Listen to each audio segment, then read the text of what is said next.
आप सभी को नमस्कार। मैं पूनम असम। युवावाणी संवाद के अंतर्गत आज का जो सत्र है, आदिवासी साहित्य लेखन की पृष्ठभूमि पर आज हमसे बात करने के लिए हमारे साथ अनुज लुगुन जी यहाँ पर उपस्थित हैं। हम उनका हार्दिक स्वागत करते हैं। और जी, शुक्रिया। शुक्रिया जी पूनम जी। जी, जी, एक छोटा सा परिचय तो अनुज जी का बनता है। हालांकि अनुज जी के लिए किसी तरह का कोई परिचय मुझे नहीं लगता है कि देना चाहिए, पर क्योंकि इतना बड़ा नाम है हिंदी साहित्य जगत में, और लोग ऐसे ही आपको बहुत प्यार और जी, स्नेह देते हैं और आपकी कृतियों के लिए आपको काफी सराहना मिलती रही है। फिर भी अनुज जी को उनकी कृति बाघ और सुगना मुंडा की जो बेटी के लिए युवा साहित्य अकादमी पुरस्कार मिल चुका है। और अनुज जी को 2011 में प्रतिष्ठित भारत भूषण अग्रवाल पुरस्कार तथा 2019 में मध्य प्रदेश साहित्य अकादमी ने राष्ट्रीय मुक्तिबोध पुरस्कारों से सम्मानित किया है। और मैं अनुज जी का इस मंच से आज बहुत स्वागत करती हूँ। बहुत बहुत जोहार अनुज जी आपको। जी, अनुज जी ने अपनी शुक्रिया। जोहार कविताओं पूनम जी। जी अनुज जी ने अपनी कविताओं से आदिवासी जनजीवन को इतना विस्तृत आकाश दिया है। अनुज जी की कविताओं में आदिवासी पीड़ा, आक्रोश, स्त्री, आदिवासी स्त्रियां और जो लोक साहित्य है, जो लोक रंग है, वो इतने विस्तारित रूप से आता है कि मुझे आश्चर्य होता है पढ़ते हुए। और मुझे ये लगता है कि हिंदी साहित्य जगत में अ, अनुज जी ने आदिवासी कविता को एक जो मान दिया है और एक जो पहचान दी है, वो अनुज जी से ही है। अ, बहुत स्वागत करती हूँ अनुज जी, और शुरुआत करते हैं आज के सत्र का इसी के साथ। और आदिवासी समाज की जितनी भी जमीनी लड़ाइयां, मुझे ऐसा लगता है अनुज जी कि आदिवासी समाज की जितनी भी जमीनी लड़ाइयां हैं, वो केवल एकमात्र बौद्धिक क्षमता के विकास के द्वारा ही लड़ा जा सकता है, ऐसा मुझे लगता है। और इन सालों में जब हम आदिवासियों के इतिहास को खोलकर देखते हैं और समझने की कोशिश करते हैं कि इनकी पृष्ठभूमि कैसी रही है, इनका इतिहास कैसा रहा है, तो मुझे हमेशा से यही लगता है कि जितनी बौद्धिक क्षमताएं इनके भीतर थी, उनका सही तरीके से दोहन नहीं हो पाया है। और यही कारण है कि कहीं ना कहीं हम विकास की यात्रा में या मुख्य धारा में अपने आप को पीछा पीछे खड़े हुए महसूस करते हैं। तो मैं आपसे जो पूछने जा रही हूँ, पहला सवाल जी, यही है कि अनुज जी, आप भी आदिवासी समुदाय की पृष्ठभूमि से आते हैं और हिंदी साहित्य में आपका एक आज एक अलग नाम है, ओहदा है एक। तो मुझे ये जानना था कि आपने कब और कैसे हिंदी साहित्य को चुन लिया, कविताएं आपकी अपनी कब बन गई, और आपकी जो सामाजिक पृष्ठभूमि में कौन सी चुनौतियां रही हैं। और एक चीज और मुझे जानना है कि जब आप पढ़ाई के दौरान बीएचयू में थे, गैर आदिवासी लोगों के साथ एक ऐसे क्षेत्र से एक व्यक्ति जाता है, और वहां पे जो सामंजस्य है वो कैसे, और उसके बारे में मैं जानना चाहूंगी। तो आप इसके बारे में थोड़ा सा प्रकाश डालेंगे, फिर हम। जी जी। शुक्रिया पूनम जी। और मैं इस मंच से युवा वाणी कार्यक्रम आयोजित करने के लिए आदित्य जी का और वाणी प्रकाशन की टीम के प्रति धन्यवाद और आभार प्रकट करता हूँ। और सभी श्रोता बंधुओं को, साथियों को नमस्कार। आपने जो बात कही है, उसमें कई बातें हैं, कई बिंदुएं हैं जिन पर मैं अपनी जी बात करूंगा। सबसे पहले मैं बात करूंगा जो आपने कहा कि जो कविता किस तरह से आई मुझ तक।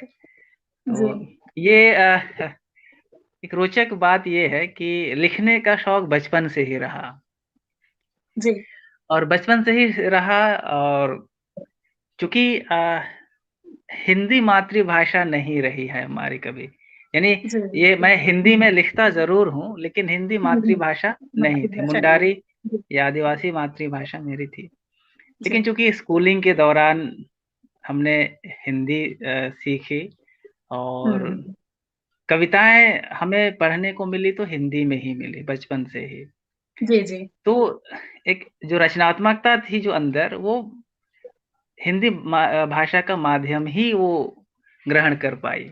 जी बिल्कुल। और मुझे याद है कि मातृभाषा मुंडारी होती हुई भी जो पहली कविता लिखी मैंने वो हिंदी की ही थी। और हाँ, मुझे याद है ये 97-98 ईस्वी सन की बात है, जब मैं 7वीं 8वीं कक्षा में पढ़ता था तो मैंने वो कविता लिखी जी थी।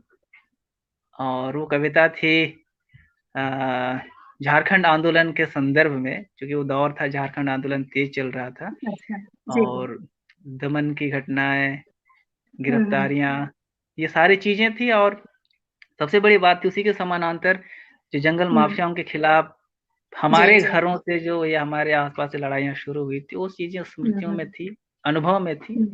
तो कविता मुझे ऐसा माध्यम लगा कि इसके ज़रिए हम अपने प्रतिरोध को दर्ज कर सकते हैं और ये बहुत ही कम उम्र में, छोटे समय में ही, ये अनुभवों की ही देन रही होगी।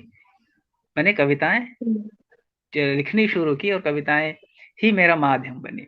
और बाद के जी। दिनों में जब अध्ययन का विस्तार हुआ, जब मैं कॉलेज की पढ़ाई हुँ, में हुँ। आया, तो मैंने जिद जी, की कि जी। मुझे हिंदी हिंदी ही जी। पढ़ना है। जी। इसका भी एक रोचक प्रसंग है। हाँ।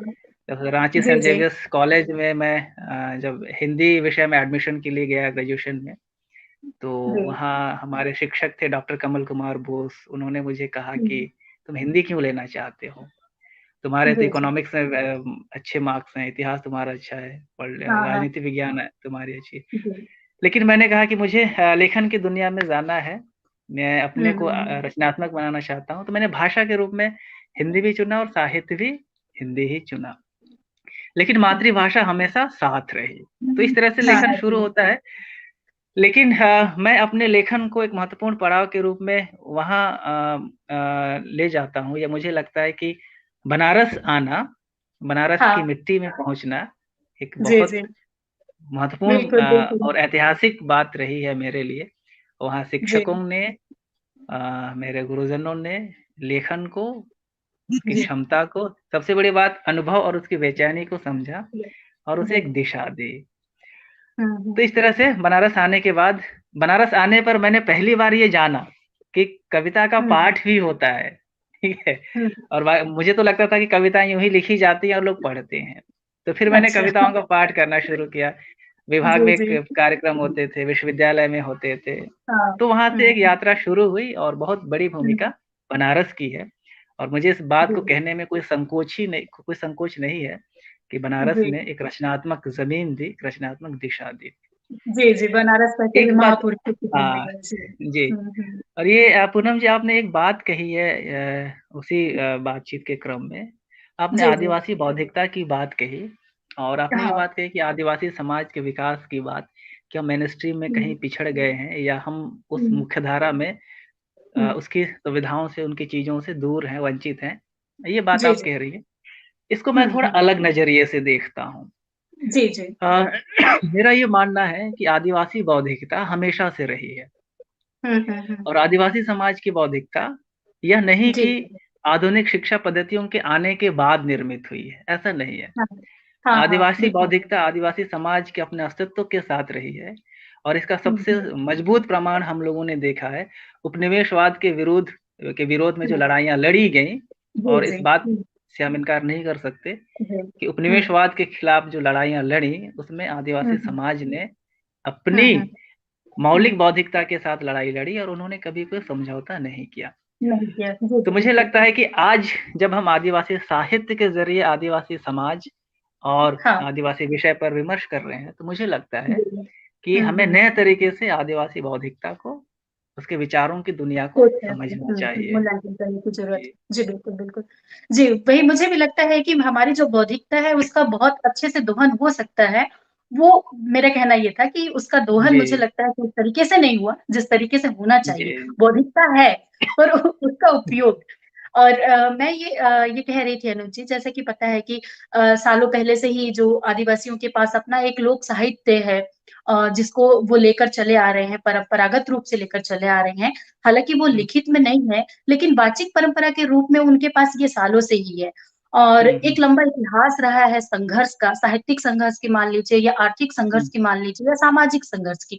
सारा कुछ इसमें इंक्लूड करके हम देख सकते हैं कि अपनी संस्कृति, अपनी भाषा, अपना भूगोल, सब कुछ जानने की जो जिज्ञासा हमें थी, वो जिज्ञासा ही हमारी हमको बाहरी लोगों के संपर्क में लेकर आई। लेकिन मुझे ये लगता है कि हमारी जो सजगता, हमारी जो चेतना है जो हम तक आते आते, वो उसमें मुझे ऐसा लगता है कि बहुत लंबा एक वक्त लग गया हमारी चेतना को जागृत होने में। अनुज जी, आपको क्या लगता है कि ऐसी कौन सी परिस्थितियां रही होंगी या कौन सा समय था जब आदिवासी लेखन अपनी पूरी सजगता के साथ शुरू हुआ? हालांकि आज जब हम देखते हैं आदिवासी लेखन को, तो ऐसे बहुत सारे ढेरों आदिवासी लेखक हमारे सामने हैं, बहुत सारे नाम हैं, इसलिए मैं नाम नहीं गिनाना चाहूंगी यहाँ पर। और उनका काम देखिए, उनकी साहित्य के प्रति, अपने कामों के प्रति उनकी प्रतिबद्धता और उनकी ईमानदारी ही देखकर मैं काफी प्रभावित होती हूँ कि आज हम इतने सतर्कता के साथ अपने काम को निभा रहे हैं। तो मैं आपसे यही जानना चाह रही थी कि ये चेतना, ये सजगता, ये हमारे भीतर कब ऐसे आई कि हमें लगा कि हम भी कुछ इस पे थोड़ा मैं आपसे। जी।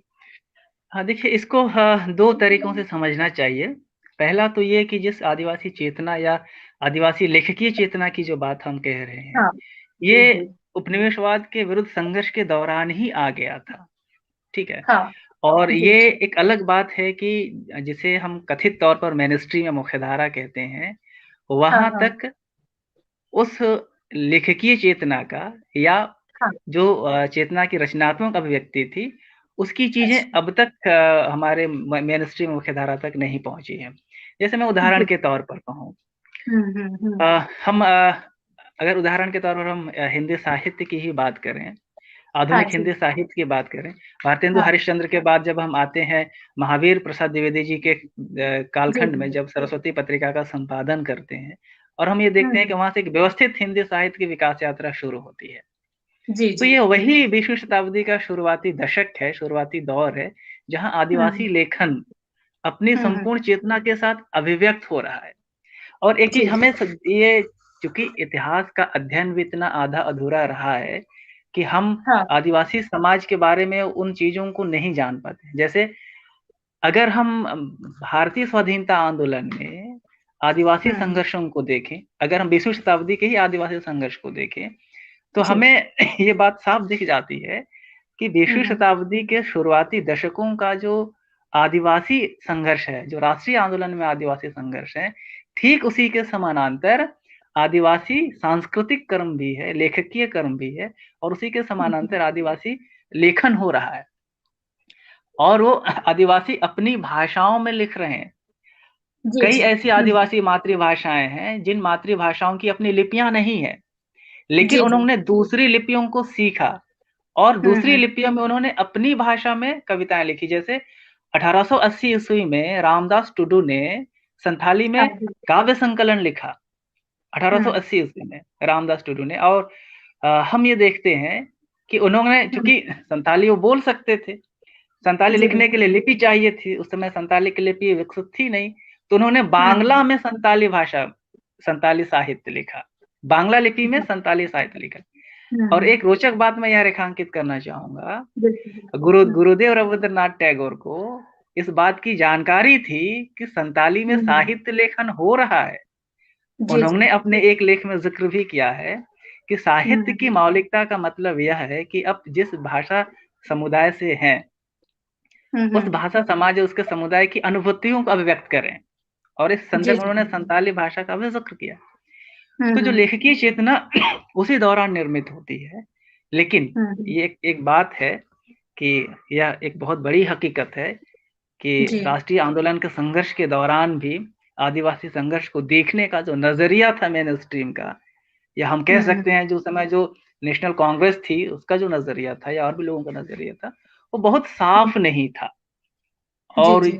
हम कह सकते हैं कि आ, ये नजरिया 50 के बाद संविधान बनने के बाद भी बहुत स्पष्ट नहीं रहा, धुंधलापन तरीके से आदिवासी समाज को, उसके जीवन को चित्रित किया जाता है।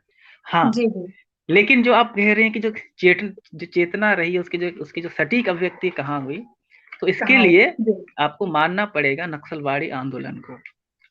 नक्सलवाड़ी आंदोलन वो तारीख है, हम्म। वो तिथि है जिसने आजादी के बाद जी। आदिवासियों की स्वायत्त चेतना को उसने हम्म। बहुत ज्यादा एक तरह जी। से उभारा और ये मुझे लगता है कि नक्सलवाड़ी आंदोलन के बाद की जो परिस्थितियां बनी है, उस आंदोलन से जो विचार बना, उसने सिर्फ आदिवासी समुदाय के अंदर आदिवासी लेखन को नहीं उभारा, बल्कि जी। आदिवासी समुदाय से बाहर गैर आदिवासी समुदायों तक आदिवासी जीवन और उसकी चेतना का विस्तार किया।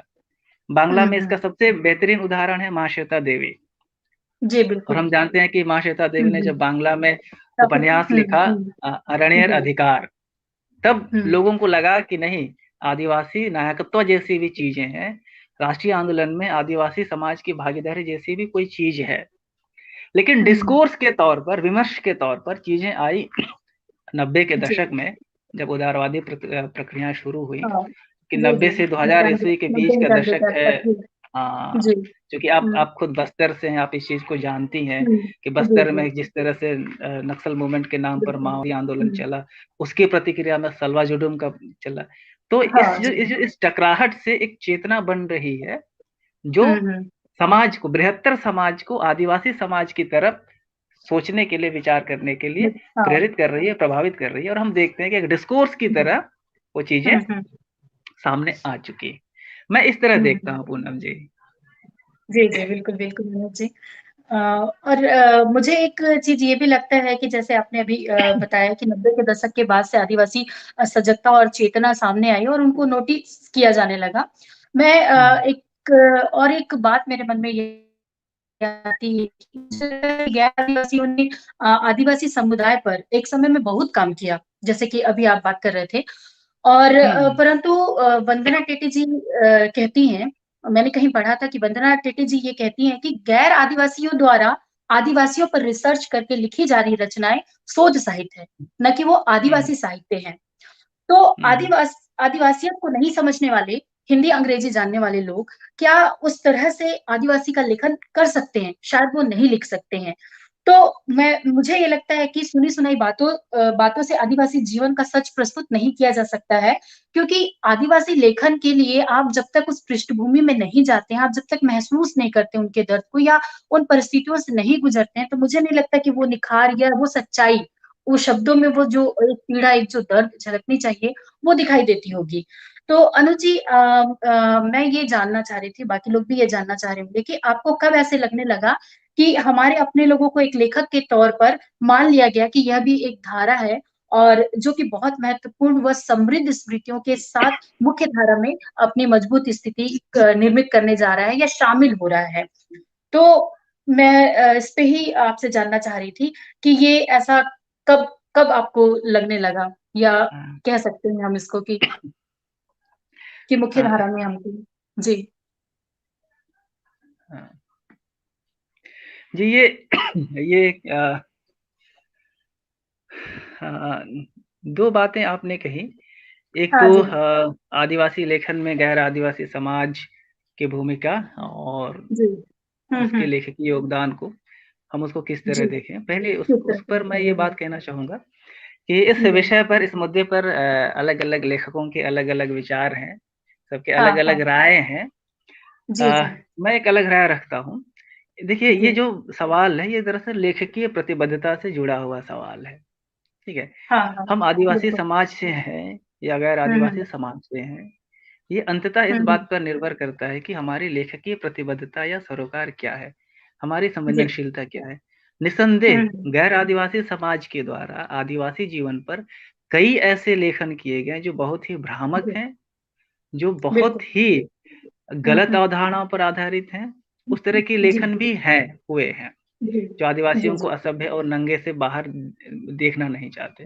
देख लेकिन लिया इसी के मैंने। साथ-साथ कुछ ऐसे भी लेखन हुए हैं जो गैर आदिवासी समाज के ज़रिए, हुँ, जिन्होंने हुँ, हुँ। आदिवासी समाज को, उसके संवेदना को बहुत ही जी। गंभीरता से देखा है। और मुझे इसलिए लगता है कि ज़रूरी हुँ, है हुँ। कि हम उस संवेदनशीलता को देखें, उस प्रतिबद्धता को देखें। जी, उस मनुष्यता को देखें। जी। उस चीज़ को हमें देखना हुँ, चाहिए।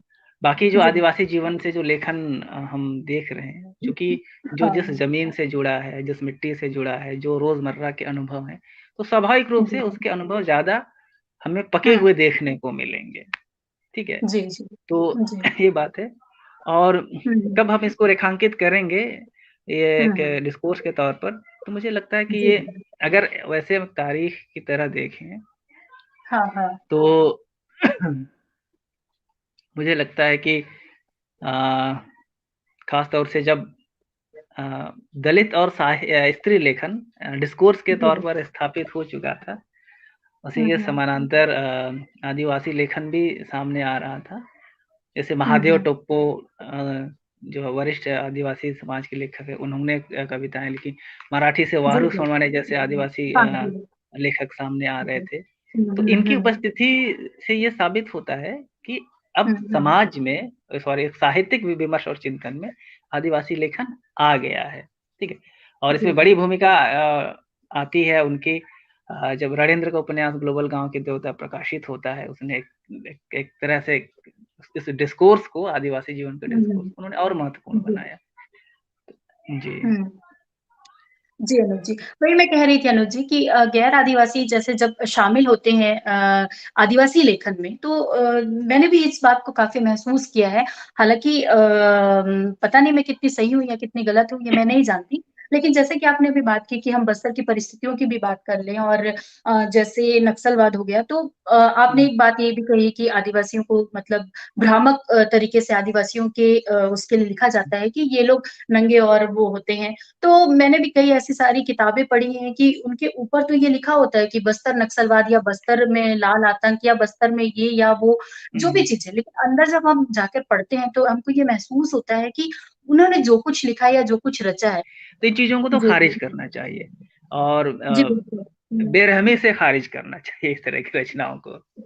ठीक है। जी, जी। इसको ख़ारिज करने के लिए वही सजगता और सतर्कता और हाँ, हाँ। वो हमारे बीच आनी चाहिए कि हम इन सब चीज़ों को ख़ारिज कर सकें।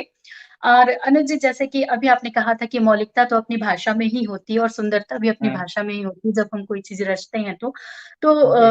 जैसे कि रमणिका जी कहती हैं कि आदिवासी साहित्य 90 भाषाओं में अभी लिखा जा रहा है और हुँ, यहाँ तक कि हिंदी में भी प्रचुर मात्रा में अभी आदिवासी उसका लेखन जैसे कि आपने अभी शुरू में ही बताया कि आपने जो हाँ, पहली कविता लिखी थी वो हिंदी में ही लिखी थी क्योंकि जी। हमारी अपनी भाषा की लिपि या वो हमें उतनी हुँ, अच्छे से समझ में नहीं आई है, अब उसकी लिपि नहीं होगी जो भी है। तो मैं ये पूछ रही थी कि इसके बावजूद भी क्या आपको ऐसा लगता है कि आदिवासी कविता अपनी भाषा के लिए अभी भी संघर्ष कर रही है? एक बात और जानना चाहूँगी आपने आपसे कि उपन्यास एवं नाटक जैसी विधाओं में जैसे कि हम कविताएँ तो काफ़ी लिख लेते हैं हुँ, हुँ, हुँ। और हम लोग कई ऐसे लेख भी पढ़े हैं जो हमारी परिस्थितियों से, हमारी पृष्ठभूमि से निर्मित होती हैं, उसपे भी हम काफ़ी कुछ काम कर रहे हैं और फिर भी मुझे ये लगता है कि अपनी मातृभाषा के लिए हम संघर्ष कर रहे हैं। दूसरा ये चीज़ एक सवाल और आता है मन में कि हमने बहुत सारी किताबें जब भी हम देखते हैं आदिवासी लेखन की, तो खूब सारे कविता संग्रह ही हमारी नज़रों से होकर गुज़रता है। तो हुँ, आपको हुँ। ऐसा नहीं लगता है कि गद्य पे भी बहुत ज़्यादा काम होना बचा है या फिर उपन्यास की ऐसी कोई विधा हो या कहानियाँ हों कि जिसमें आदिवासी लेखकों का एक समूह बहुत अच्छे से और तेज़ी से इस पे काम कर रहा हो? मुझे शायद मुझे ऐसा लगता है कि इस विधा में हमारी दखल होनी चाहिए। इस पे बहुत कुछ काम बहुत लोगों ने किया है लेकिन बहुत कुछ काम बचा है। तो इस पे आपका क्या कहना है? आप क्या सोचते हैं इसे लेकर इस तरह? नहीं ये देखिए मातृभाषाओं में लेखन का संघर्ष तो है हुँ। हुँ, और हुँ। एक जी। एक बड़े बहस का विषय है मातृभाषाओं में लेखन का जी, जी। और 1 मिनट में थोड़ा-सा मुझे डिस्टर्बेंस हो रहा है मेरे जी। सिस्टम में, मैं इसको जी, थोड़ा जी। मैनेज कर लेता हूँ। जी, बिल्कुल, बिल्कुल। जी, जी, जी। हाँ, आप आवाज़ सुन पा रही हैं मेरी?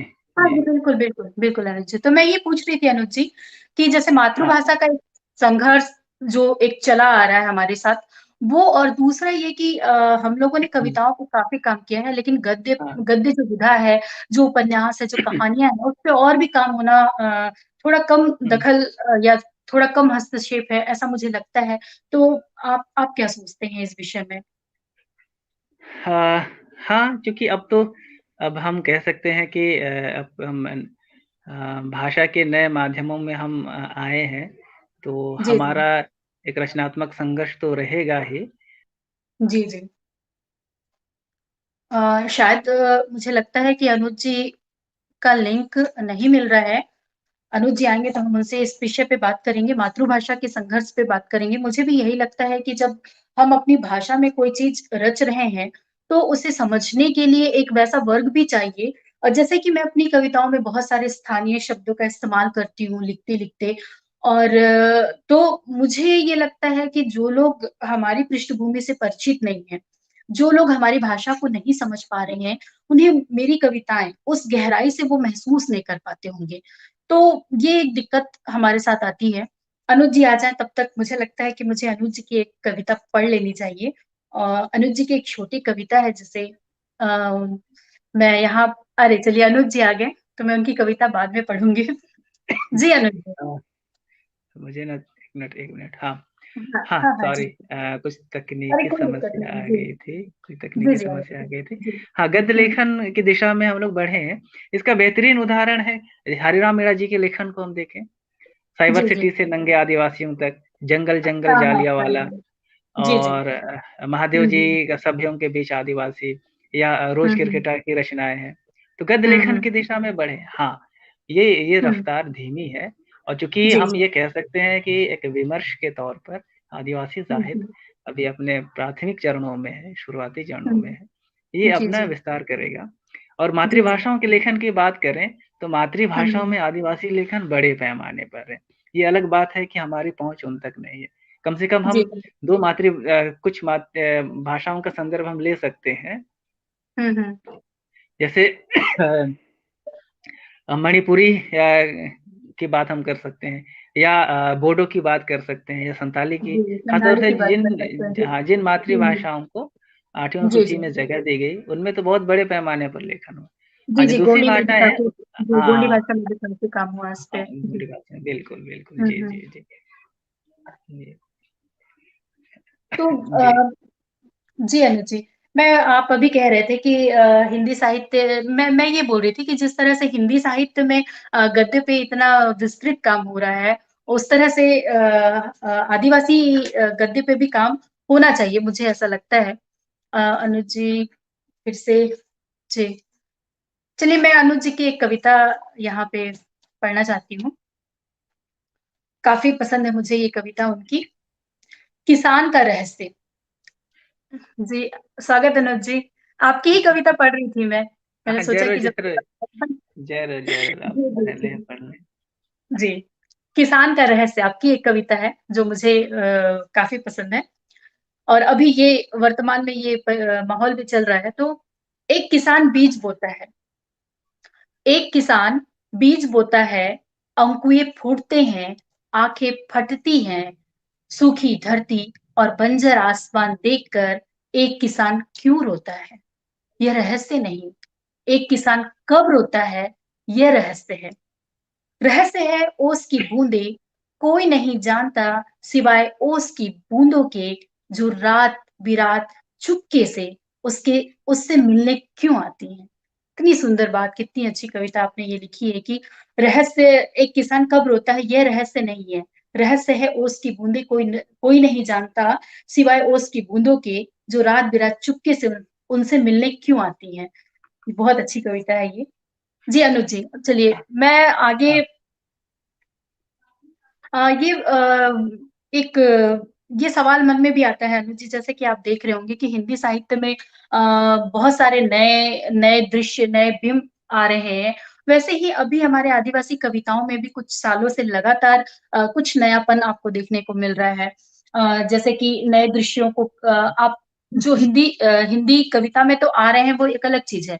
लेकिन जब आदिवासी साहित्य में इस तरह के नए बिंब, नए दृश्य आते हैं और आदिवासी चेतना का कोई सटीक ऐसा उदाहरण आपके मन में हो, तो वो भी बताइए और साथ में आपकी नज़र में आप इस तरह से आने वाले नए बिंबों को, नए दृश्यों को और इस नएपन को किस तरह से देखते हैं आदिवासी लेखन में? हाँ, देखिए हुँ। आदिवासी साहित्य लेखन ने हिंदी साहित्य लेखन के लिए जी, जी। कुछ उपलब्धियों को जोड़ दिया है और उसमें जी। भाषा और बिंब का मामला भी है। हुँ, हुँ, हुँ। चूँकि आदिवासी साहित्य लेखन में जो हिंदी में जो आदिवासी साहित्य लेखन है, जी। उसने भाषा और बिंब के ज़रिए हुँ, हुँ, हुँ। हिंदी भाषा की रचनात्मकता को बढ़ाया है। कैसे? हुँ, हुँ, हुँ। जैसे हम देखते हैं कि आदिवासी कविताओं से, आदिवासी रचनाओं से जो मुहावरे आते हैं, उन हाँ। मुहावरों ने हुँ, हुँ। एक नई ताज़गी दी है। बिंबों की बात बिल्कुल, करें, बिल्कुल। बहुत बेहतरीन। हाँ, ऋतु जैसे होता है पर हुँ, हुँ। महादेव टप्पू की कविता की हम बात करें, जिसमें जी, वो कहते हैं वंदना टिट्टी अ, की हाँ, जी, जी। हाँ, हाँ, हुँ, "पेरवा घाघ के कबूतर।" अब पेरवा घाघ के कबूतर, जब इस जी। कविता को पढ़ेंगे तो इस कविता में जो स्थानीयता की जो बातें यानी कि इसका मतलब ये हुँ, आदिवासी कविताएँ इस बात का सबूत भी हैं कि हुँ, आदिवासी हुँ। हिंदी किस तरह बोलते जानते हैं, ठीक है? यानी कि एक पांडित्यपूर्ण मेनस्ट्रीम की हिंदी है, उसके जी, अलावा जी। जो एक सामान्य बोलचाल की हिंदी है, जो आदिवासियों के बीच प्रचलित है, उसकी जी, भाषा जी। और उसकी रचनात्मक क्षमता, ये आदिवासी कविताओं ने हमें बताई। जैसे मैं हुँ, बिंबों की हुँ। बात आपने कही, आपकी कविताओं की ही हम बात करें, हुँ, हुँ। आपकी जी, कविताओं में इतने जीवंत बिंब आते हैं, इतने जी। प्रगाढ़ तरीके से। मुझे वो पंक्ति आपकी कविता की याद आती है कि हमारी आत्मा मरकर सरई का पेड़ हो जाना चाहती है। ये जो सरई का पेड़ हो जाना, ये एक जी। उस बृहद दायरे सॉरी जो एक मुख्य मुख्य जो हिंदी पट्टी है, यहाँ हुँ। का पाठक को समझने के लिए, जो हुँ, सरई हुँ, के हुँ। पेड़ के मुहावरे को समझने के लिए, उस पूरे जी। आदिवासी सांस्कृतिक और रचावट बुनावट को समझना पड़ेगा। तो इस तरह से आदिवासी जो साहित्य लेखन है, वो जी। हिंदी साहित्य लेखन में, हिंदी भाषा में रचनात्मक योगदान दे रहा है। हम इसे एक हाँ। उपलब्धियों की तरह देखें कि भाषा के मामले जी। में भी और बिंबधर्मिता के मामले में भी। और जी, नए जी। मुहावरे, नए अर्थ वो सामने प्रस्तुत कर रहे हैं। जी, जी। तो मतलब आपको ये लगता है कि आदिवासी कविता में जो अमूर्तन आ रहे हैं, वो आदिवासी कवियों को एक हिंदी साहित्य में एक मजबूत धरातल में खड़े होने के लिए एक मजबूत धरातल दे रहे हैं, ऐसा हम कह सकते हैं या मान सकते हैं, आपको लगता है ऐसा? हाँ, ये मान सकते हैं, लेकिन भले जी, जी। हिंदी के विद्वान इस चीज़ से अभी सहमत ना हों, लेकिन आने हुँ, वाले हुँ। दिनों में इन चीज़ों को मानना पड़ेगा। इस रचनात्मक हुँ, ताकत हुँ। को, इस रचनात्मक ऊर्जा को स्वीकार करनी पड़ेगी। जी, जी, बिल्कुल।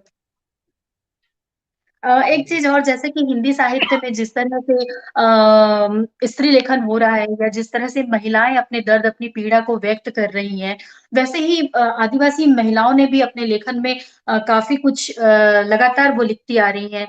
वो अपने समाज की पीड़ा को, अपनी पीड़ा को स्त्री लेखन के माध्यम से वो बताना चाह रही हैं कि उनके समाज में क्या होता है और किस तरह से होता है और वो अपनी अस्मिता और अपनी पहचान को बचाए रखने के लिए भी संघर्ष कर रही हैं और लगातार लेखन कर रही हैं। तो मुझे ये लगता है कि बावजूद मुख्य धारा में आदिवासी स्त्रियों के संघर्ष तथा उनके लेखन का उतना ज़िक्र नहीं हो पाता है, जितना कि मुख्य धारा में लिखने वाली स्त्री लेखन का ज़िक्र होता है। आपको ऐसा लगता है? मुझे ये ऐसा मुझे लगता है। तो मैं ये जानना चाह रही थी कि अनुज जी, कि आपकी कविताओं में स्त्री जो है आपकी कविताओं में जैसे कि बाघ और सुगना मुंडा की बेटी को पढ़ते हुए मैंने महसूस किया कि उन कविताओं में स्त्री जो आदिवासी महिला स्त्री है, वो पूरी धमक के साथ आती हैं। तो वर्तमान साहित्य में आदिवासी स्त्री लेखन को आप किस तरह से देखते हैं? जिस तरह से आपने आदिवासी स्त्रियों को इस तरह से इतने विस्तारित रूप से अपनी कविता में शामिल किया है, बाघ और सुगना मुंडे की बेटी, ये एक लंबी इतनी अच्छी इसमें कविताओं का संग्रह है कि मैं क्या बताऊँ, इसे पढ़ते हुए मेरे भी रोंगटे ऐसे कई बार खड़े हो गए जब आप ज़िक्र करते हैं इस कविता में स्त्रियों की कि तो आपको क्या लगता है कि वर्तमान साहित्य में आदिवासी स्त्री लेखन को किस तरह से देखते हैं आप? एक तो एक बहुत अच्छी बात ये है कि जी। माने कि अगर हम मौजूदा हिंदी हुँ, आदिवासी हुँ। लेखन की बात करें, तो जी। बहुत बड़ी संख्या में आदिवासी लेखिकाएँ लिख रही हैं, ठीक है? हाँ, और मैं बिल्कुल। उनके नाम गिना सकता हूँ, लेकिन मैं नहीं गिनाना जी। चाहूँगा क्योंकि जी, काफ़ी जी। लंबी श्रृंखला है और देखिए ये काफ़ी लंबी बहुत लिस्ट है जी। एक बहुत ही सकारात्मक चीज़ है मेरे लिए। मैंने जी, इतनी बड़ी हमारे संख्या लिए। में बिल्कुल, बिल्कुल। आदिवासी लेखिकाओं की भागीदारी। मुझे ये ठीक वैसे ही लगता है कि जैसे हम खेतों में काम करने के लिए जाते हैं, जंगलों में जी, जाते जी। हैं और जब हम जाते हैं तो लैंगिक भेद के साथ नहीं जाते, समूह में बिल्कुल, बिल्कुल। साथ-साथ जाते हैं। तो लगता है जी, कि जी। लेखन की दुनिया में फिर वही सामूहिकता आ गई है। और हुँ, हुँ, हुँ। मैं निजी अनुभव बता रहा हूँ जी, बिल्कुल, बिल्कुल। इस मंच से। जब हुँ, मैं हुँ। पढ़ाई के लिए बनारस आया जी। और मैंने बनारस के मेनस्ट्रीम के समाज को मैंने देखा, और जी। अपने दोस्तों साथियों के बीच में अपनी जो हाँ। सहपाठिनें हैं, जो महिला या स्त्री साथियाँ हैं, उनके हुँ, बारे में जो हुँ। बातचीत करने का जो ढंग रवैया देखा, मुझे बड़ा आश्चर्य हुआ। मैं बहुत दिन जी, तक इस चीज़ से परेशान होता रहा कि इस जी। समाज की महिलाएँ कहाँ रहती हैं? क्योंकि बाज़ार में नहीं ज़्यादा दिखती, ट्रेन में सफ़र जी, करते हैं, वहाँ ज़्यादा नहीं दिखती, नहीं दिखती हैं, सामूहिक जी। सार्वजनिक जगहों पर दिखाई नहीं देती हैं, दिखती भी हैं तो जी, जी। डरी-सहमी सी। हाँ, जी, क्योंकि जी। ये अपने अनुभव के संसार में से बिल्कुल नहीं थी। वहाँ बिल्कुल, अब बिल्कुल। बराबर तरीके से बाज़ार जा रहे हैं, उतनी संख्या में महिलाएँ देख रहे हैं, अब शादी-ब्याह में जा रहे हैं, त्योहार में जा रहे हैं, पूजा में जा रहे हैं, उतनी संख्या में महिलाएँ दिख रही हैं, साथ-साथ दिख रही हैं। तो कहने हुँ, का हुँ। मतलब ये है कि हुँ, आदिवासी समाज अपने हुँ, अंदर हुँ। लैंगिक विभाजन को उतने कठोरता के साथ नहीं पालन करता रहा है। नहीं, हाँ, नहीं। हुँ। ये बात ज़रूर है, इस बात से इनकार नहीं है कि जब हम बाहरी पितृसत्तात्मक साँचों में हुँ, हुँ। आए या उसके हुँ, हुँ। प्रभाव में आने लगे, तो जी, आदिवासी जी। समाज के अंदर भी एक तबका तैयार हुआ जिसने सभ्यता के नाम पर स्त्रियों को स्त्रियों पर हुँ, हुँ। बंदिशें भी डालने की कोशिश की है। हुँ, अगर हम हुँ। देखें अगर हम हिंदुत्व के प्रभाव को देखें आदिवासी समाज पर या ईसाईयत के प्रभाव को देखें, ठीक है? चूँकि जी, जी। ये अपने हुँ, हुँ। सामाजिक ढाँचे में अलग हैं और आदिवासी हुँ, समाज के हुँ। सामाजिक ढाँचे में अलग। अलग तो है। मुझे ये हुँ, हुँ। लगता है कि आदिवासी स्त्रियों का जो संघर्ष है, वो हुँ, संघर्ष आज की तारीख में चूँकि आज की जो दुनिया है, वैश्विक दुनिया है, जो पूँजीवाद हुँ। और उस पूँजीवाद द्वारा प्रस्तावित पितृसत्ता से अलग नहीं है, इस दुनिया हुँ, में हुँ, हुँ। आदिवासी स्त्रियों का संघर्ष उससे तो है ही। है ही है। लेकिन चूँकि बिल्कुल। पूँजीवाद अपने स्वरूप में ही पितृसत्तात्मक है, तो आदिवासी हाँ। स्त्रियाँ जल-जंगल ज़मीन की लड़ाई लड़ती हुई स्वाभाविक रूप से उस पितृसत्ता के खिलाफ जाती हैं। और ऐसा करती करती हुई आदिवासी महिलाएँ, स्त्रियाँ या लेखिकाएँ, वे अपने हुँ। अंदर बन रहे सत्ता के उन तंत्रों की भी पड़ताल करती हैं और बेबाकी से अपनी बात कहती हैं। रहती हैं। हुँ, हुँ। जी, जी। जी, अनुज जी। जैसे कि जैसे कि आपने कहा कि लैंगिक भेद नहीं है हमारे यहाँ, ये बात बिल्कुल आप सही कह रहे हैं। मैं भी अपने यहाँ जो घटनाएँ होती हैं या जिस तरह से आस-पास जाती हूँ या बाज़ार जाती हूँ या खेत जाती हूँ या हुँ, किसी सामूहिक किसी कार्यक्रम में जाती हूँ या किसी की मृत्यु हो गई है या किसी संस्कार में जाती हूँ, तो मैं वहाँ पे भी मैंने ये महसूस किया है कि हमारे यहाँ महिलाओं को मतलब पूरी तरीके से उतनी मतलब पूरी तरीके से आज़ादी है कि वो जिस तरह से चाहें, जैसे चाहें वैसे काम कर सकती हैं और उनकी धमक के साथ वहाँ उपस्थिति होती है। ये ये चीज़ बहुत अच्छी बात है हमारे यहाँ, ये हमारे समाज में। बिल्कुल, बिल्कुल। और एक चीज़ मैं और आपको हाँ बीच में जी, रोक कर बिल्कुल। उद्धृत कर रहा हूँ। हाँ, ग्रेस बिल्कुल। हुँ, हुँ। कुजूर हैं। ग्रेस कुजूर हाँ, वरिष्ठ हाँ। कवयित्री जी। हैं हिंदी की। जी, जी, अभी बिल्कुल, बिल्कुल हाल ही पता में है। उनका हुँ, हुँ। उनका संकलन प्रकाशित हुआ है, कविता संकलन एक और जी, जने शिकार, ठीक है? एक जने। और ये बहुत हुँ, ही हुँ। महत्वपूर्ण कविता है। जने यानी स्त्री, जी। यानी कि स्त्रियों हुँ। के द्वारा किया जाने वाला शिकार। और हुँ, ये हुँ, कविता हुँ। उस ऐतिहासिक पृष्ठभूमि में है, जहाँ आदिवासी स्त्रियों ने बाहरी जी। आक्रांताओं का सामना किया था और उन्होंने उनसे लड़ाइयाँ जीती थी, उन्हें पराजित किया था। हाँ। और उसकी स्मृति को एक आदिवासी स्त्री जब कविता में ढालती है, तो जी, सिर्फ़ जी। उसकी पुरातन ऐतिहासिक स्त्रियाँ नहीं है, उसकी स्मृतियाँ नहीं है। वो आज जी, के जी। संदर्भों में उस स्मृति को जोड़ती है, फिर से वो आदिवासी स्त्री के अंदर उसी आत्मसम्मान के साथ और सबसे बड़ी हुँ, बात हुँ, है, हुँ। आदिवासी स्त्री आत्मसम्मान के साथ अपने स्त्रीत्व के बोध के साथ तो आ रही हैं, लेकिन हुँ, हुँ, पुरुषों का हुँ। या अपने साथी का साथ छोड़कर नहीं। वो जन्य जी, शिकार के लिए जा बिल्कुल। रही है, लेकिन हुँ, अपने हुँ। साथी को साथ में रखकर। ये जो जी। दृष्टि है आदिवासी स्त्री लेखन हाँ, हाँ। में, जी, जी। हुँ, जो मैं समझ पाया, मुझे हुँ, लगता हुँ। है ये एक उनकी अपनी मौलिक दृष्टि है। हुँ, हुँ। बिल्कुल, सहमत इस बात से आपकी, सही बात है। आप ही की एक कविता है अनुज जी कि ये बाघ और सुगना मुंडा की जो बेटी है, उसी से ये लाइन जो मैंने पढ़ी है, तो मैं यहाँ पे वो पढ़ना चाहूँगी कि खुद को सँभालती हुई सुगना मुंडा की बेटी ने कहा, खुद को सँभालती हुई सुगना मुंडा की बेटी ने कहा, यह बीजापुर है। सिरकेगुडम, कोथागुडम, राजू पेंटा और जागामुंडा ये दंडकारण्य के गाँव हैं। हमारा गाँव घर है दंडकारण्य। दंडकारण्य के गाँव ने वैश्विक क्रांति के संधि प्रस्ताव के विरुद्ध मतदान किया है। क्या उसी का परिणाम है यह कि यहाँ मासूम नाबालिगों तक की लाशें बिखरी हुई हैं?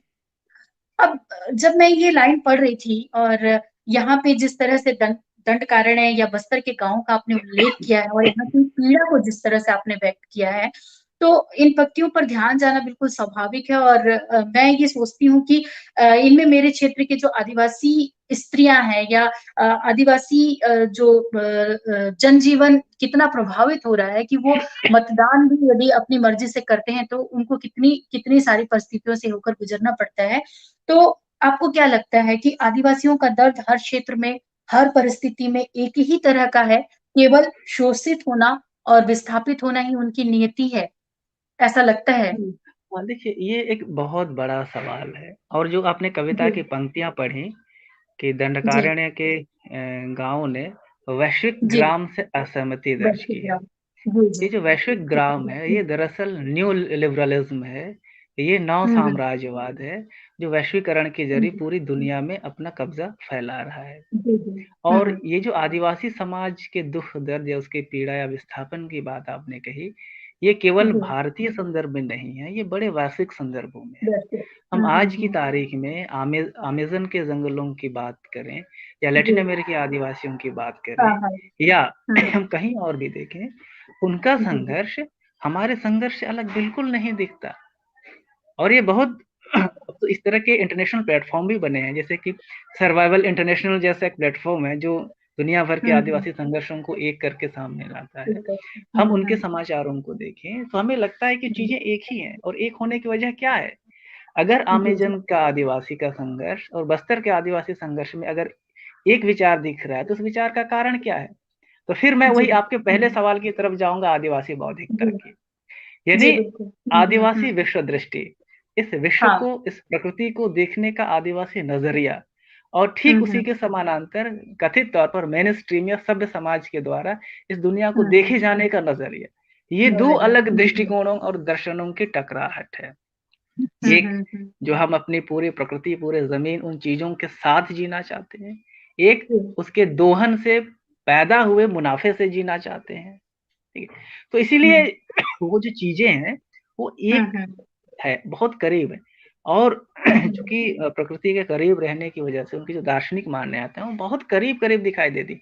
भले ही वे एक-दूसरे की जी, जी। मातृभाषाएँ ना समझ रहे हों, लेकिन जी, जीवन जी। की हुँ, हुँ। परिस्थितियाँ एक हैं और इन जी। परिस्थितियों को एक बिल्कुल, बनाया बिल्कुल। है हुँ, हुँ। उन नाम हुँ, हुँ। साम्राज्यवादी शक्तियों ने।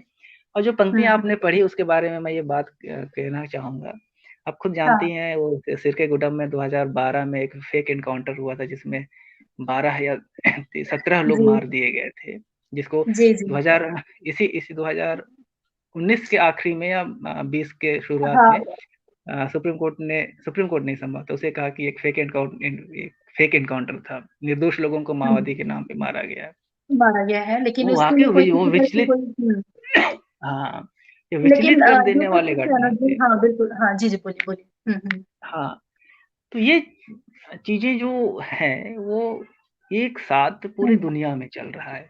वो हुँ, संसाधनों पर हुँ। कब्ज़े की लड़ाई है और चूँकि हम जहाँ काबिज़ हैं, वहाँ हुँ, चीज़ें हैं, हुँ। तो ये संघर्ष है। हुँ, हुँ। जी, कितनी दुखद बात है अनुज जी ये कि यदि ये फेक एनकाउंटर था और इतने लोगों को मारा गया, उसके बावजूद भी हुँ, किसी तरह की कोई कार्रवाई नहीं हुई कि आदिवासी इस तरह से मर रहे हैं और उन्हें मारने वालों के ऊपर किसी तरह का कोई कोई प्रतिबल नहीं है। जबकि आज हुँ, जैसे कि अभी आपने सारकेगुड़ा की बात की, तो मैं इसी क्षेत्र से हूँ, तो इसलिए मैं कह सकती हूँ कि ये सारकेगुड़ा जो गाँव है, इसमें हुँ, बीच में भी जैसे यात्रा वगैरह मनाते हैं जब हुँ, आदिवासी एक साथ संग्रहित होते हैं या मार्केट का दिन होता है, एक साथ संग्रहित होते हैं या आप तो जानते हैं कि आदिवासी लोग प्रकृति से कितने जुड़े हुए होते हैं, उनका कोई हुँ, भी काम एकजुटता के साथ वो करते हैं, चाहे वो कुछ भी हो, है ना? तो जब एकजुटता उनकी होती है और मुझे लगता है कि यही एकजुटता लोगों के लिए दिक्कत बन सकती है, शायद इसलिए उनमें बिखराव के लिए इस तरह से उनको निर्दोष लोगों को मारा जा रहा है और एक दिक्कत ये भी है कि यहाँ अंदरूनी गाँव में महिलाओं के साथ भी जो अत्याचार होते हैं, हुँ, वो खुल के सामने नहीं आ पाते हैं। तो आपकी कविता में ये चीज़ें झलक रही हैं और ये पढ़ के मुझे यहाँ की परिस्थितियों के बारे में थोड़ा और हुँ, लगता है कि हाँ, इस पे और हाँ। तरीके से क्या बोलूँ अब आगे इस पे मैं तो जी, जी। हाँ, आप जो जी। बात कह रही हैं मैं बिल्कुल समझ रहा हूँ और मैं एक हुँ, बात हुँ। और ये जोड़ना चाहूँगा इस जी, जी। युवा वाणी के मंच के ज़रिए जी। कि आदिवासी साहित्य लेखन की या हुँ, आदिवासी चिंतन की आने वाले जी। समय में एक बहुत बड़ी उपलब्धि होगी। उपलब्धि हुँ, यह कि इसने हुँ। इस बात पर फिर से पुनर्विचार करने के लिए विवश किया है कि जी। क्या मनुष्य जीवन मनुष्य केंद्रित ही रहना चाहिए? हुँ, जिसे हुँ। हम आधुनिकता कहते हैं, जिसे हमने मनुष्य आधुनिकता केंद्रित कहते हैं। बनाया है, क्या जी, ये जी। केवल मनुष्य केंद्रित हुँ, हुँ, हुँ। ही रहना चाहिए?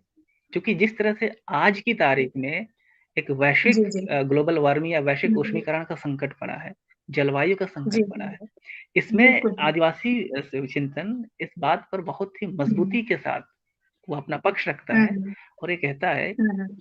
कि मनुष्य केवल जी। मनुष्य होने के लिए नहीं है, एक बात। दूसरी बात हुँ, कि हम केवल मुनाफ़ों के बदौलत ज़िंदगी को या सभ्यता को नहीं बढ़ा सकते। अगर कोई सभ्यता केवल मुनाफ़े की बदौलत आगे बढ़ रही है और जी। मुनाफ़े में हिस्सेदारी का ही संघर्ष है, तो आदिवासी हुँ, हुँ। चिंतन इससे सहमत नहीं है। क्योंकि बिल्कुल, इसका बिल्कुल। परिणाम यह होगा कि जो जी। मनुष्यता है, वो अंततः हुँ, कुचली जाएगी।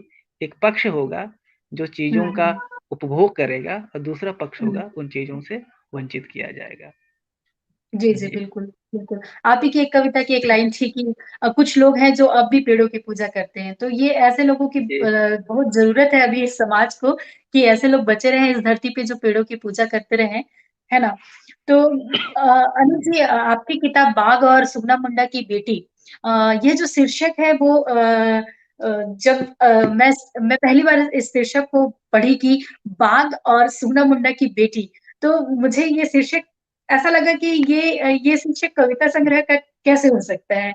ये शीर्षक किसी उपन्यास की कथा कथा चल रही होगी कहीं, उसकी होगी या फिर कोई कहानी का संग्रह होगा जिसका ये शीर्षक हो सकता है। फिर बाद में मुझे पता चला कि नहीं ये कविता संग्रह है। तो इस तरह से ये शीर्षक कैसे कविता संग्रह में जो कि वाणी प्रकाशन से ही आई है और काफ़ी चर्चित किताब है ये आपकी। तो ये संग्रह का नाम ये बाघ और सुगना मुंडा की बेटी ये कैसे आपके दिमाग में आई ये हाँ, वाली बात? क्योंकि एक एक जो चिंता थी मेरे मन में, वो जी, अभी भी ये चिंता है। ये जी। चीज़ मैं अपने आस-पास के जीवन में घटित होते हुए देख रहा हूँ कि हम जितना हुँ, ज़्यादा हुँ, हुँ। पूंजीवाद के संपर्क में आते जा रहे हैं, हम हाँ, जितना हाँ। ज़्यादा कथित तौर पर मेनस्ट्रीम में शामिल होते जा रहे हैं, हम जी, उतना जी। ही ज़्यादा स्त्रियों के प्रति उदासीन ही नहीं बल्कि संकीर्ण होते जा रहे हैं। और कम हुँ, से कम हुँ। मैंने एक एक शहरी मिडल संकीर्ण क्लास और आदिवासी मोटी होते समाज जा रहे हैं। हाँ, ये जी, जी। चीज़ें। तो जी, जी। मुझे इसका जवाब मुझे हुँ, इतिहास हुँ। में और आख्यानों में, कथाओं में मिला, ठीक है? जी। तो और मुझे बिरसा मुंडा अमूमन हम बिरसा मुंडा को जानते हैं, बिरसा मुंडा के हुँ, हुँ। नायकत्व को जानते हैं, लेकिन हम ये नहीं जानते कि क्या बिरसा मुंडा की बहनें थीं? बिल्कुल, बिल्कुल। क्या हुँ, बिरसा हुँ, हुँ। आंदोलन में स्त्रियाँ थीं या नहीं जी, थीं? जी। जी, जबकि जी। हम हुँ, हुँ।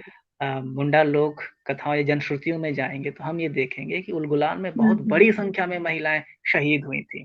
हमें वो शहीद हुई प्रसंग थी अभी लेकिन भी ऐसा याद आता हुँ, है हुँ। हुँ, हुँ। जो मुंडारी अपने गीतों में गाते हैं कि जी, जी। जब वो जो अंग्रेज़ कैप्टन गए, वहाँ जब संघर्ष हुआ, संघर्ष के बाद जब लोग मारे गए, तो जी, अंग्रेज़ जी। कैप्टन की उसके साथ उसकी वाइफ़ थी, बीवी थी, उन्होंने देखा हुँ। कि एक हुँ, औरत हुँ। मरी हुई है वहीं और उस हुँ। मरी हुई औरत का एक बच्चा दूध पी रहा है वहीं। जी। और ये जो दृश्य है, इस लोग अभी भी गाते हैं, मुंडा। तो इतनी बड़ी भागीदारी थी महिलाओं की आदिवासी आंदोलनों में, हमेशा से रही है। लेकिन जब हमने हुँ। इतिहास लेखन किया, तो किस दृष्टि से इतिहास लेखन किया? हमारा जो हुँ, हुँ। इतिहास लेखन है, हमारा जो हिस्टोग्राफी है, वो खुद हुँ। पितृसत्ता के पर्दों से मुक्त नहीं है, ठीक है? जी, जी। तो एक हुँ, हुँ। चुनौती थी इस कविता के साथ कि हम हुँ। बिरसा मुंडा के पिता के तौर पर सुगना मुंडा को जानते हैं, लेकिन हम सुगना मुंडा को उसकी बेटी के नाम से नहीं जी, जी। जानते। हुँ, हुँ, तो हुँ। हमें एक साथ आदिवासी समाज के अंदर जो एक संकीर्णता या एक पितृसत्ता जी। रवैया जो धीरे-धीरे कहीं न कहीं घुसता हुआ दिख रहा है, उस पर जी, भी जी। सवाल करने थे और साथ ही हुँ, साथ हुँ। जो हुँ, हुँ। जिसे हम आमतौर पर कथित मुख्यधारा की ज्ञान पद्धति या उसकी हिस्टोग्राफी हुँ, कहते हुँ। हैं, उस पर भी हुँ, एक तरह हुँ। के सवाल खड़े करने थे। तो फिर बिल्कुल, चूँकि बिल्कुल। एक हुँ, मिथकीय हुँ। कथा थी ही उलट बग्घा की, बाघ की, तो इस तरह से जी, उसका जी। शीर्षक बना, बाघ हुँ, और हुँ। सुगना मुंडा की बेटी। जी, जी। ये जी। यदि समय हो तो आप सुनाना चाहेंगे तो किस्सा यदि शॉर्ट में थोड़ा? अच्छा, किस्सा। नहीं, एक किस्सा जी, जी। हमारे यहाँ कहा जाता है उलट बग्घा के जी। बारे में। कहते हैं हाँ। कि जी, आदमी मैंने ही सुना था कभी। बाघ हुँ, बन हुँ। जाते हैं। और आदमी की बात बन ख़ासतौर से जाता है। ये कई जी, पुराने समाजों में इस तरह की कथाएँ रही हैं। हमारे यहाँ अभी भी लोग ये मानते हैं कि जो जी। आदमी होता है वो बाघ बन जाता है। और जो बाघ हुँ, बनता हुँ। है तो अपनी भूख मिटाने के लिए किसी को उठाता है, खा जाता है। ठीक है? लेकिन इसमें एक और मज़ेदार बात कही जाती है, अगर उसको कहीं जी, शिकार जी। नहीं मिलता है, तो अपने ही हाँ, घर के लोगों को खा जाएगा। तो ये जो खा जाने की जो प्रवृत्ति है, अपने ही लोगों को प्रवृत्ति खा जाने की प्रवृत्ति है, ये तो उस जी, नौ जी। साम्राज्यवादी शक्तियों की प्रवृत्ति है। प्रवृत्ति ठीक है? बिल्कुल। हुँ, हुँ, तो हुँ। मुझे लगता है कि ये जो मिथक गढ़ा गया आदिवासी समाज के पुरखों ने, वो उसी जी, वर्चस्ववादी शक्तियों को बनते हुए देखकर ही गढ़ा होगा। गढ़ा होगा। और इस चीज़ जी, को जी। मैंने आज के समकालीन परिस्थितियों से जोड़कर कहा कि जिस तरह हुँ। से वो जो उलट बग्घा है, हमला हाँ, करता जी, है, उसी तरह से ये जी, जो आज की जो साम्राज्यवादी नीतियाँ हैं, जो जल, जंगल, जी, ज़मीन, हवा पर कब्ज़ा करना चाहती हैं, वो हमले कर रही हैं। जी, जी। जी। जी, अनुज जी आपसे बात करके बहुत सारी चीज़ों से पर्दा उठा है। मैं चाहूँगी जाते-जाते आप अपनी एक कोई अच्छी-सी कविता हालाँकि आपकी सारी कविताएँ मुझे काफ़ी पसंद है और सारी कविताएँ अच्छी हैं, लेकिन एक कविता जो आपको बहुत प्रिय हो हुँ। वो हम सुनना चाहेंगे आपसे।